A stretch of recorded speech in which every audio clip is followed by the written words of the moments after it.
สวัสดีค่ะอยากได้นั่งร้านอ่ะนั่งร้านอยู่ไหนผมโมเดลมาโดนเลยเจ้าที่อยู่ในนั่งร้านอยู่หลังหอพักสีสีแล้วคุณไม่ได้บ่นั่นละหลังหอผ้านั่นแหละมาอันหนึ่งเด้อไปแล้วก็ไม้มันจะมีไม้เหยียบอยู่ตรงที่เราขุดต้นไม้มีไม้แผ่นหนึ่งนะไปมาภารกิจไปจ้า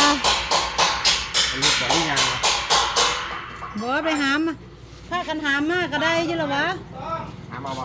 หามเอาไปหามเอามาภาษาไปที่บ้านป้ายลุย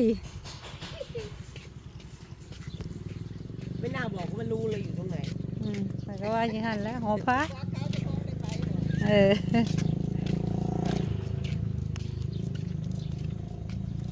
ก็ด่านอนอยู่นี่มีร้อนเหรอไหน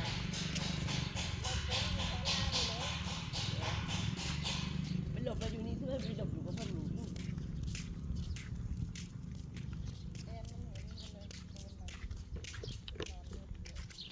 พลาดด้วยบ่สวัสดีนะคะ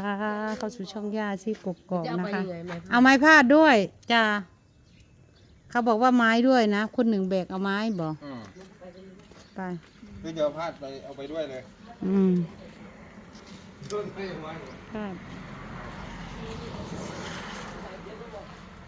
มันจะมีไม้พาดด้วยลุงว่านะมาแผ่นนั่นละแผ่นเดียวนั่นละเอาอันนี้มันคืออะไรขุดทำไมจ้ะนี่นะก็จะเอาต้นในนั้นไงมาปลูกกับต้นไอ้นี้แหละจะเอาต้นอันนี้ออกต้นที่เขาตรงนั้นน่ะตรงที่เรานอนกันในโดมโอ้เอาตัวนั้นมาปลูกตัวนี้ออกแล้วมันเอาออกไม่ออกเลยบอกเอาออกไม่ได้บอกเอาทุ่ไปเลยเราจะยกแยกไปยกแยกไปบอกเลยทำยังไงมาแมนหามคนละซีแล้วบอกมากครบละเด้นี่เดี๋ยวผมเอาผู้เดียวเลยทั้งไงบอกมาใครจะอยู่ข้างหน้าเอาอะไรนี่เอานี่เลยเอานั่งร้านเอาไปไหนนู่นเอาไปให้ลุงเข้ากลางเลยเข้ากลางเลยบอกใครซื้อกองมาแอนมันจังได้หลายคนมาเอามันจะรวมด้วยช่วยกันมาช่วยกันหลายๆคนเอามาอันนึงเจ้าเอาคนละข้างไปโอ้โหดู FC เลยดูรวมด้วยช่วยกันเอ้าคนนั้นก็แบกไม้นั่นไปนู่นไปหาลุงไปโดมโอ้ยสว่างเด้อพี่น้องระวังลื่นกลัวลื่นนี่แหละฝนตกใหม่ๆ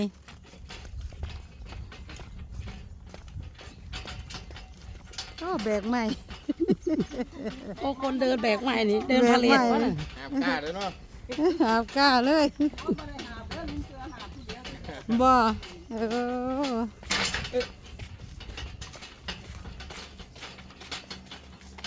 เสือลุยอย่างเดียวจ้ะอ้าวโอ้เก่งเนาะไม่พักเลยเว้ยไม่พักไม่ผ่อนเลยบ่ไปล้วนไปเนี่ยไม่วางเลยเนาะเอาวางก่อนมันแขนเดียวได้เดี๋ยวเดินไปเอาพอจะเอาไปต่ออีกนิดนึงไปแล้วหามช่างขอมาเราจัดให้อ๋อคือว่าเก่งเนาะว่าคือบ่เก่งคือภาษาเฮ้ยมือหนึ่งถือกล้องมือหนึ่งถือโอ้ยดู YouTube ก่อนลุงถ่ายแม่ดูดิดูดิ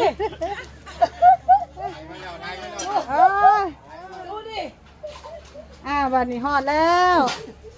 ส่งถึงที่อาจจะบอกให้ไปเอาข้างนั่งร้านมาเลยเนาะไปบอกยินมาเลยครับผมเอาโลกซ้ายมาอีกลุงต้องเชื่อมเด็กแล้วตอนนี้ทำห้องซ้อมแฉบไปของมาตามไปพวกเรา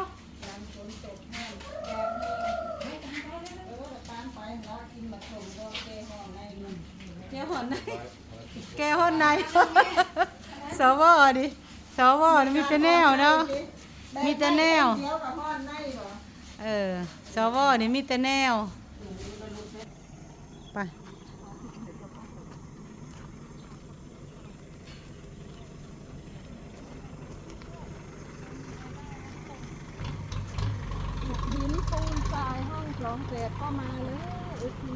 นี่บ้านห้อง2 แสบมาแล้ว ดูสิคุยตั้งนานไม่ได้กดถ่ายเลยพี่น้อง ข่อยสิไปเอา2 แสบเข้าบ้านลุงเอาเข้าแล้วบอก ดูช่างสั่งของมาอุ้ย ลุยบ้าน2 แสบใช่ไหมพรุ่งนี้ก็ลุยบ้าน2 แสบใช่ไหม คุยบ้านสองแสนแน่นอนเลยดูไปแล้ว เอามาแล้วเสือผ้าป้ายเร็วๆเสือ เอาเสือ อิฐมาแล้วปูนมาแล้ว เป็นยังไงน้ำเข้าบ้านไหมไม่เข้าโอ้ยโอ้ยมาแล้วบ้านนี้มานี่ใช้บ้านนี้เดี๋ยวโอ้ยเอาถุงนะมาค่อยๆนั่นนะถุงอันนั้นนะมานี่ลูกมานี่มาเอาถุงนะมาค่อยๆนะถุงยูฮันนะ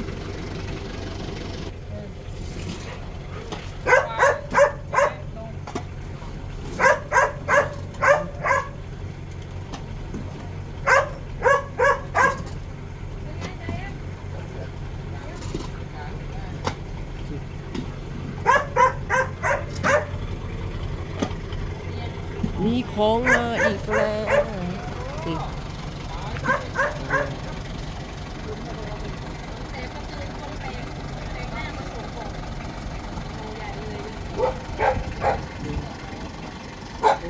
ร้อน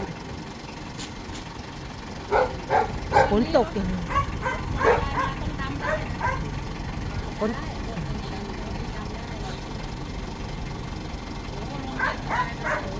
จ่าเอ็นขึ้นไปสัมผัสบรรยากาศข้างบน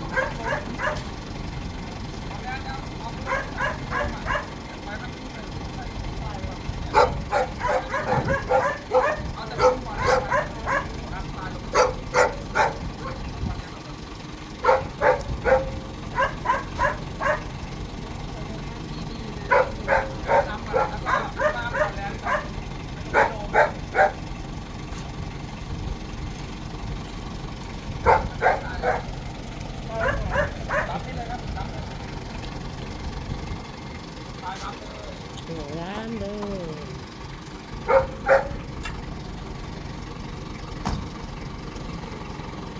เขา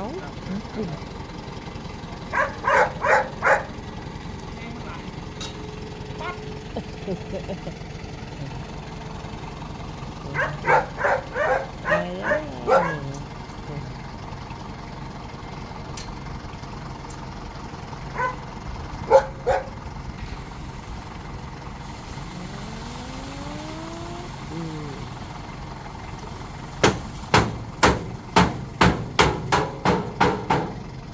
ตอนนั้นต้อง2 แสบแล้วตาย